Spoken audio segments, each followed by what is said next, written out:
A escala 6 por 1 virou uma das maiores disputas políticas e econômicas do país. De um lado, trabalhadores que cobram mais tempo de descanso, menos exaustão e uma mudança histórica nas relações de trabalho. Do outro, empresários e parlamentares da extrema-direita e do centrão que tentam frear essas mudanças. A proposta original prevê o fim da escala 6 por 1 e a redução da jornada semanal de 44 para 40 horas. Na prática, trabalhadores teriam 2 dias de descanso remunerado na semana. Mas o texto virou alvo de uma forte disputa nos bastidores de Brasília. Deputados do Centrão e da extrema-direita apresentaram uma emenda assinada por mais de 170 deputados. O texto propõe um período de transição de 10 anos, abre brecha para jornadas de até 52 horas, semanalmente, e diminui direitos trabalhistas como o FGTS. Tudo isso em benefício dos empresários. A ideia é tão absurda e teve uma repercussão negativa tão imediata que 52 horas depois os partidos do Centrão recuaram. Mas a nota assinada pelos partidos não mostra que eles apoiam a proposta original. O texto, assinado pelo MDB, PP, PSD, Republicanos e União Brasil, é finalizado com a seguinte frase, abre aspas, solicitamos ao presidente Hugo Motta a retirada de tramitação da emenda, a fim de evitar distorções que comprometam o debate e a clareza da proposta. Fecha aspas. Diante disso, e para garantir de que lado está, o governo Lula entrou em campo para negociar. A articulação é para que a nova jornada entre em vigor antes das eleições. Mas Lula sabe que a batalha contra o lobby dos empresários ainda está longe do fim e já admite negociar uma regra de transição para tentar garantir os votos necessários no Congresso.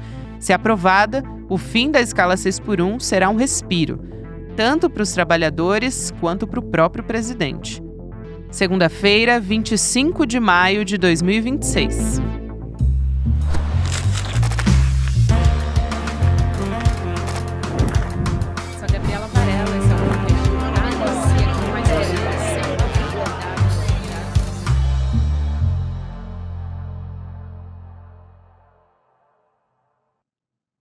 Olá, seja muito bem-vindo, seja muito bem-vinda. Eu sou a Gabriela Varela, está começando o Videocast em Detalhes aqui no SL Notícias.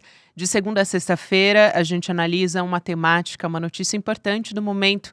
Hoje a minha convidada é professora e pesquisadora, é a Marilane Teixeira, que é do CESIT, o Instituto de Economia da Unicamp. Professora, bem-vinda mais uma vez. Oi, obrigada, Gabi. Muito obrigada pelo convite mais uma vez. É uma honra estar aqui conversando com você. É um prazer enorme te receber mais uma vez, professora, em um contexto tão importante, mais uma vez, para o trabalhador brasileiro. A gente viu recentemente uma tentativa do Centrão e da extrema-direita de emplacar uma emenda que foi assinada por 176 deputados, que, sob o pretexto de discutir o fim da escala 6 por 1, o que é mais grave, na verdade estava propondo ampliar a jornada para até 52 horas semanais, adiar a mudança por 10 anos. E esse recuo, depois que acontece por parte do Centrão, só aconteceu porque a repercussão foi muito negativa. Então, num ano eleitoral, enfim, e você sente, claro, o poder da pressão popular nesse caso também. Só para trazer aqui um dado, 7 em cada 10 brasileiros apoiam o fim da escala 6 por 1, segundo a pesquisa da Genial Quest, que saiu neste mês. Eu quero te ouvir primeiro sobre essa tentativa desses parlamentares, depois a gente pode falar mais especificamente de algumas figuras da extrema-direita que ainda estão insistindo em assumir esse papel, que na verdade me deixou surpresa, viu, professora? Porque eu imaginei que num ano eleitoral ninguém ia querer assumir um desgaste tão grande, um desgaste da imagem pública, né, e política. Mas quero ouvir sua análise primeiro. Ok, obrigada, Gabi. Bom, realmente foi muita ousadia, né, nesses últimos dias, essa tentativa de apresentar uma emenda que, sem dúvida nenhuma, vai contra a contracorrente de tudo que nós estamos, nesse momento, discutindo, que é justamente uma legislação que permita ter uma redução de jornada de trabalho com uma redução nos dias, né, trabalhados. E essa tentativa, né, na verdade, reafirmar uma ideia, né, um conceito que eu acho que está presente entre esses parlamentares de direita e de extrema-direita, que é essa ideia da liberdade econômica, da liberdade individual. Então, para se contrapor a uma legislação que, segundo eles, ingessa e, obviamente, beneficia fundamentalmente a classe trabalhadora, quem vive, né, do suor do seu trabalho, apresenta uma proposta que amplia, né, abre a possibilidade de ampliar ainda mais a jornada de trabalho. Hoje, de 44 horas, pode chegar a 52, com essa ideia de que quem quer trabalhar mais pode, digamos que você muda, né, a lógica, ou seja, o salário é salário por hora. Então, se a pessoa quer trabalhar mais, ela vai poder oferir uma renda maior. Se ela quer trabalhar menos, ela vai ter uma renda menor, né? Quer dizer, é uma ideia absolutamente esdrúxula, né? Que obviamente não funciona, mas eu acho que é uma tentativa de certa forma, dar um significado para esse debate e tentar dar uma resposta também para os setores patronais, porque assim como eles dependem do voto popular para se reeleger, eles acreditam que a memória das pessoas, a memória do povo, a memória da classe trabalhadora é curta, né? Então, eles acham que podem fazer o que eles querem, daí no segundo semestre eles podem pintar como os grandes defensores dos interesses da classe trabalhadora e que as pessoas não vão lembrar desse episódio. E, ao mesmo tempo, obviamente, eles têm compromissos com os setores empresariais, com os empregadores, porque são esses, inclusive, que sustentam, né, financeiramente as suas campanhas milionárias, né? Então, é uma forma deles agradar, obviamente, uma boa parte dos agentes econômicos, dos setores econômicos, que hoje, cada vez mais, tem que ser colocado publicamente contra qualquer possibilidade de redução da jornada com redução no número de dias pagos, né? Isso é muito esclarecedor, professora, porque até quando a gente pega, por exemplo, o posicionamento do presidente Lula, que tem esse perfil bastante conciliador, ele tenta esclarecer a todo momento, né, conversar com esse setor do empresariado, dizendo, olha, não vai ser imposto na marra, vai respeitar a realidade de cada categoria, né? Teve que fazer esse posicionamento e esse diálogo o tempo todo com o empresariado. Agora, enquanto o Centrão recuou, né, justamente para evitar esse desgaste eleitoral, os parlamentares da extrema-direita, e aí tem algumas figuras que ficaram mais carimbadas nesse caso, o Nicolas Ferreira, a Júlia Zanatta, que gravou um vídeo dizendo, se você não acha que tem que trabalhar esse tanto, então não deveria ser meu eleitor, porque ela foi questionada pelos eleitores, né? Mas mantiveram o apoio à ampliação da jornada. O Flávio Bolsonaro foi publicamente, eu achei assim incrível essa lógica dele, porque além de estar passando por esse escândalo da Vaza Flávio e do Bolsomaster, então já tem um desgaste natural na pré-campanha dele, também vai lá e faz uma declaração sobre o fim da escala 6x1. Então é realmente de ser estudado. Mas ele sugeriu pagamento por hora trabalhada, entrando naquela falácia, né, de que tem que flexibilizar, de que é preciso modernizar, só que na prática sempre indo contra o direito do trabalhador. E aí nas redes sociais, principalmente, esses vídeos viralizaram, foram compartilhados, né, a carinha de cada um deles, e isso tem um impacto concreto ou é mais simbólico? Quer dizer, essa pecha, né, para esses parlamentares que se dizem populares, mas que estão votando contra a classe trabalhadora e assumindo essa posição. Eu acredito que a gente tem condições de desmascará-los publicamente, de confrontá-los, inclusive, com o seu eleitorado, porque essa é uma bandeira, uma reivindicação da classe trabalhadora, digamos que se a gente olhar nas últimas décadas, talvez seja a luta mais importante que se travou. Se a gente considerar que na última década nós acumulamos uma série de derrotas, né? Foi a reforma trabalhista, a reforma previdenciária, está lá no STF um debate em torno da pejotização.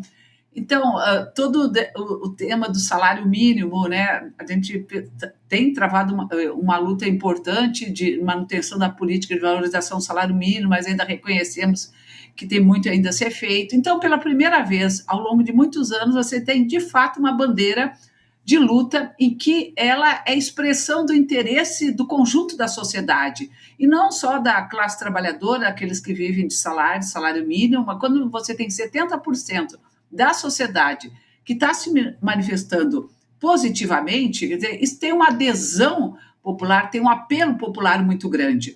Então, assim, de fato, é muita ousadia deles de tentar se contrapor a essa luta, né, esse direito, né, de poder trabalhar menos, de poder ter uma qualidade de vida melhor, com o único interesse exclusivo de agradar os seus financiadores, porque não tem outra, vamos dizer, outra explicação.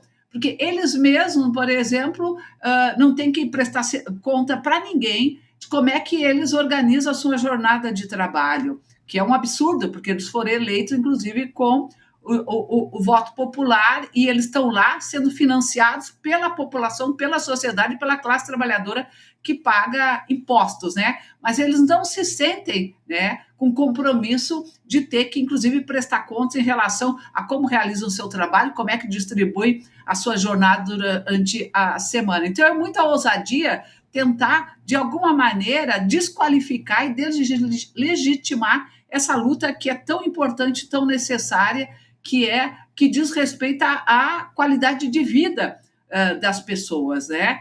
E eu acredito, sinceramente, que uma campanha forte de denúncia nos estados, mostrando quem são os deputados que estão contrários à redução da jornada de trabalho, quais foram os deputados que assinaram essa proposta de emenda que promove uma ampliação da redução da jornada de trabalho e massificar isso ao longo de todos os próximos meses, eu acredito sinceramente que vai ter um impacto positivo. Acho que as pessoas, quando elas sentirem que tem uma luta real que diz respeito aos seus interesses e que o seu parlamentar está contra ela porque ele tem outros interesses a defender, eu sinceramente acredito que a gente vai ter uma reversão do ponto de vista positivo e uma mudança, inclusive, de cenário e de perfil de congressista no próximo período. A gente precisa aprender, né? A gente precisa examinar qual é a atuação de cada um desses parlamentares no Congresso antes de decidir pelos nossos votos. E acho que essa luta é um termômetro importante nesse momento político que o Brasil está vivendo, porque pela primeira vez nos últimos anos a gente tem uma pauta eminentemente de interesse da classe trabalhadora, um direito dela, né? Nós temos 38 anos que o Brasil não tem uma jornada de trabalho reduzida. É um abuso essa jornada de 6 dias de trabalho com apenas um dia de folga. Nós temos dados que mostram os efeitos disso na saúde, na segurança, na qualidade de vida, na produtividade. Então, ou seja, se eles não se dobram para esses argumentos, eles vão se dobrar certamente pela expressão, pela manifestação daqueles eleitores e eleitoras que votaram nesses candidatos. Excelente, professora. E acho que esse contexto é muito importante sempre de a gente reforçar, né? Foi um movimento, esse movimento VAT, né? O Vida Além do Trabalho, que até acabou fazendo com que o Rick Azevedo fosse um dos vereadores mais votados do Rio de Janeiro. Foi uma pauta que nasceu de uma demanda das ruas, né? Claro que levando em conta a história dos movimentos sociais, dos sindicatos também, que carrega essa história na estrutura também, mas é uma PEC que nasce a partir dessa pressão, desse movimento, e ganha força nas redes sociais, né? Então, é algo que toca muito no cotidiano da classe trabalhadora e que você consegue levar para o concreto para o Congresso. Vamos ver como essa semana a gente está gravando na sexta-feira, na segunda-feira a gente tem a votação e acompanhar de perto isso no Congresso. Mas eu queria, sempre que se discute essa redução de jornada, professora, a gente até falou sobre isso aqui na última vez que você esteve. O empresariado, setores da mídia também, da imprensa, meio que agitam um fantasma, parece, né? Que é o fantasma da quebra da economia. Então, tem até estudo dessas representantes, dessas entidades, representantes de indústrias, de shoppings, de associações, né, de compras, prevendo quedas no PIB.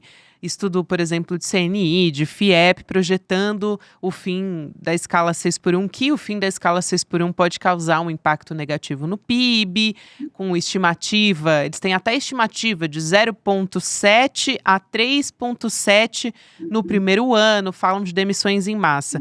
E a senhora tem reiterado que isso é uma falácia, né? Que isso é mentira. Por que esses argumentos não se sustentam?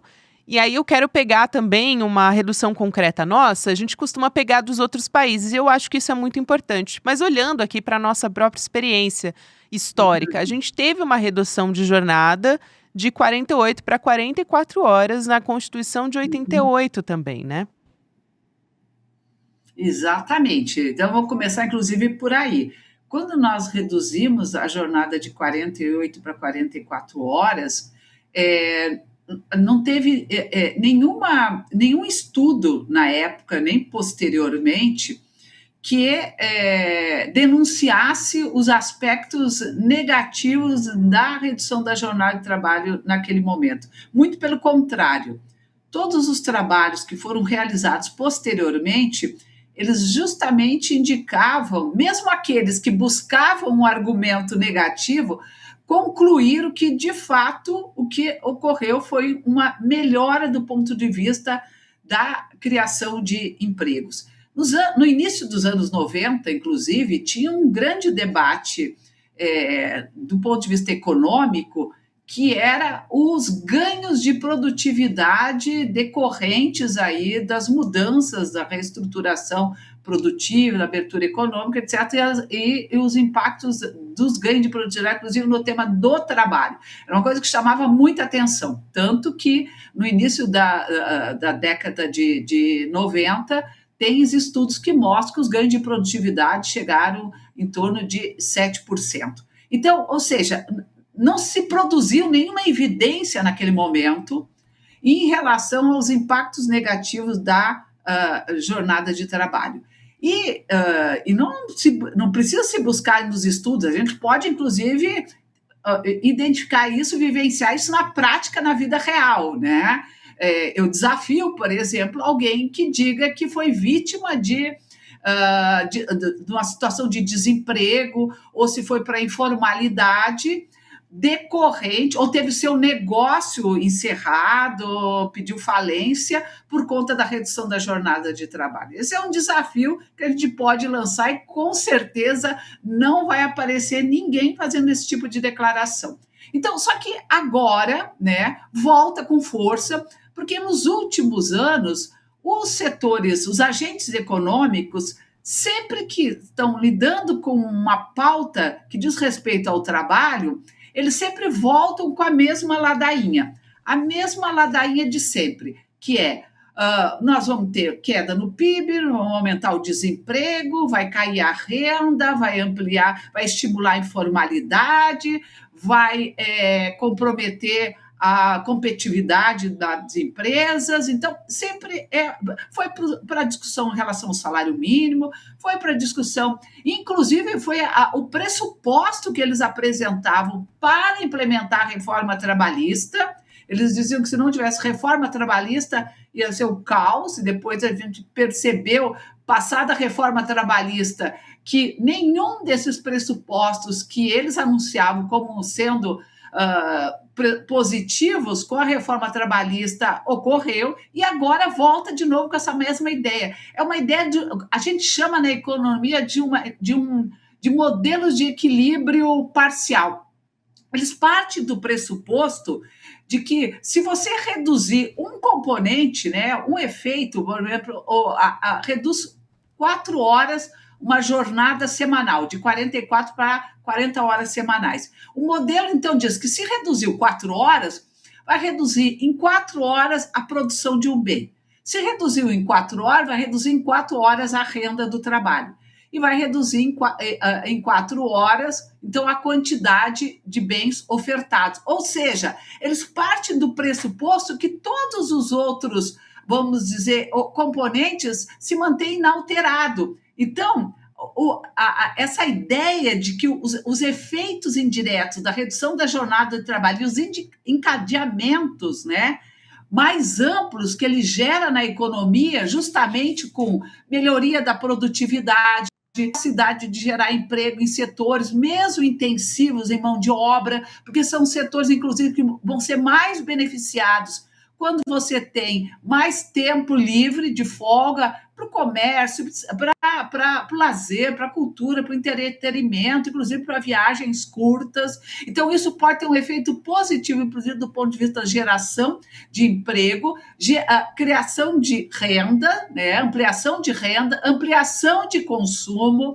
E para os setores intensivos em tecnologia, é óbvio que é possível manter o mesmo volume produzido com o menor número de horas, utilizando de inovações tecnológicas, mudanças no processo de trabalho, reorganização do processo de trabalho, investimento em algum nível de tecnologia, ou seja, é a criatividade. O progresso técnico, inclusive, em muitos momentos da história do capitalismo, eles deu saltos justamente em momentos de crise, né? Em momentos em que você tinha que renovar, repensar estratégias, inclusive empresariais, para poder enfrentar situações de queda da produção, aumento de custos. Então, ou seja, os setores empregadores, eles têm capacidade de absorver, sim, por meio de ganhos de produtividade,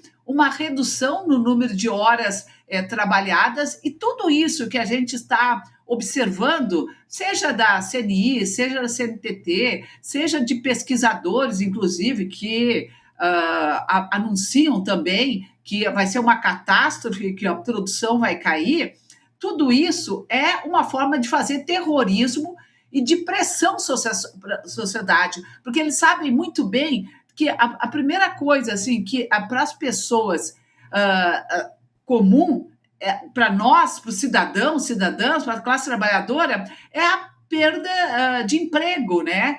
As ameaças decorrentes de uma mudança na legislação e na jornada de trabalho. Então, nós certamente vamos fazer um processo de transição para uma nova jornada de trabalho com menos dias trabalhados, em que esse impacto todo que está sendo anunciado, ele não vai acontecer, as pessoas não vão deixar de consumir, porque elas reduziram a sua jornada em 4 horas semanais, porque o pressuposto da redução da jornada de trabalho é justamente a manutenção dos salários, só que o pressuposto deles é diferente. É como se eu reduzisse em 4 horas no trabalho e, vamos dizer, o Brasil inteiro trabalharia durante 5 dias e 2 dias todo mundo iria ser congelado e voltaria no terceiro dia. Não, a dinâmica econômica segue, os setores que são fundamentais, inclusive do ponto de vista setores essenciais, comércio e serviço, eles vão continuar oferecendo seu serviço durante os 7 dias da semana. O que nós estamos dizendo é que as pessoas vão ter 5 dias de trabalho, 2 dias de folga, e as empresas, né, esses setores vão ter que se reorganizar, contratar pessoas para poder suprir as necessidades de mão de obra, para poder fazer frente às folgas que o trabalhador vai passar a ter direito, né? Então é isso. E esse custo, os estudos também mostram, o IPEA, inclusive, divulgou recentemente, que o impacto vai variar de setor para setor, porque depende do peso da folha de pagamento sobre o custo total. Você imagina, tem setores econômicos que a folha de pagamento corresponde a 20%. Então, por exemplo, se eu tenho um aumento de 10%, com a contratação, eu vou calcular 10% sobre 20% e não sobre 100%. Então, eu vou passar a ter um custo, ao invés de 20%, de 22%.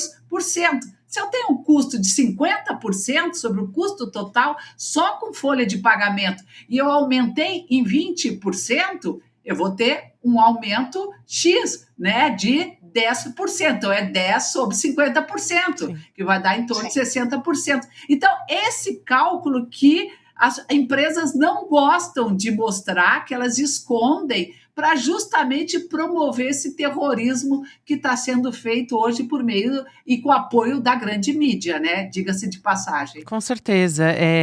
Um dos aspectos que eu queria trazer aqui, professora, e você acha que já assim, contemplou praticamente todos, né? A esclarecer, a desconstruir, na verdade, essas principais falácias sobre um suposto impacto que o fim da escala 6x1 teria no Brasil, um efeito negativo, né? Que é o que esses estudos que aparecem dessas confederações querem fazer a gente crer.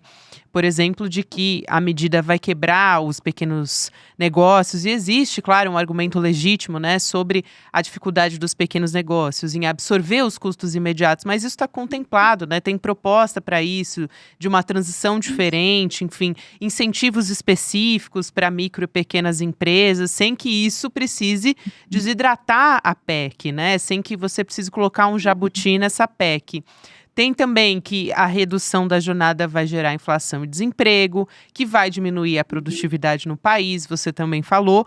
Ou ainda, eu ouvi também que pode intensificar a escassez de mão de obra, porque geraria pressão por novas contratações e que o mercado poderia não suprir. Então, são muitos fantasmas, né? Então, não é verdade que nós estaríamos, sei lá, no limite, né, de uma condição de absorção da força de trabalho e que, portanto, isso só pressionaria os empregadores, mas se a gente realmente estivesse nessa condição, significa uma condição muito boa, porque o trabalhador, inclusive, altera as condições de negociação e de venda da sua força de trabalho. Quando você está com uma taxa de desemprego muito baixa, você pode negociar, inclusive, as condições salariais. E isso é muito bom para a classe trabalhadora, porque melhora os seus rendimentos e a gente melhora a distribuição, inclusive, da riqueza produzida no país. E você transfere uma boa parte dessa riqueza, que hoje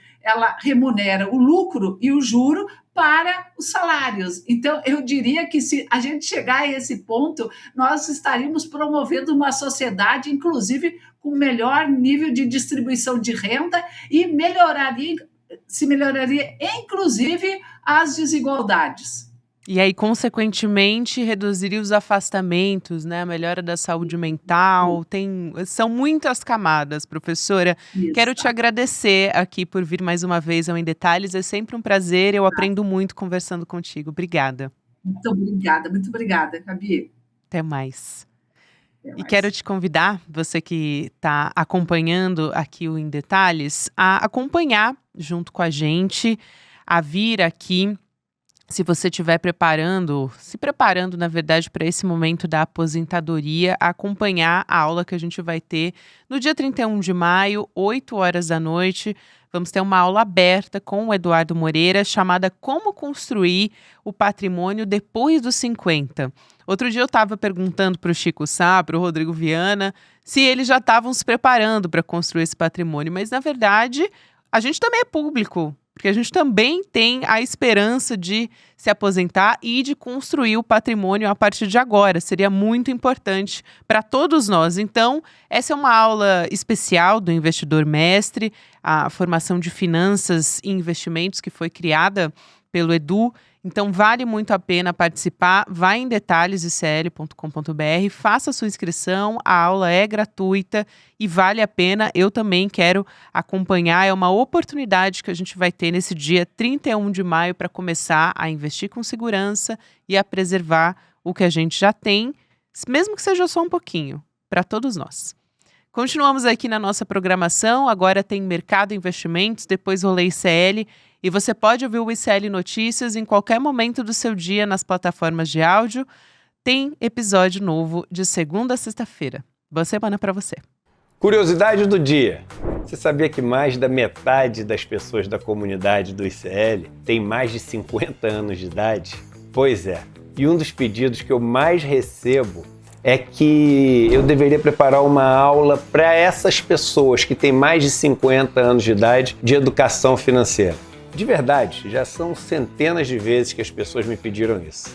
E eu finalmente resolvi parar o que eu estava fazendo aqui e preparar uma aula incrível, como construir patrimônio depois dos 50.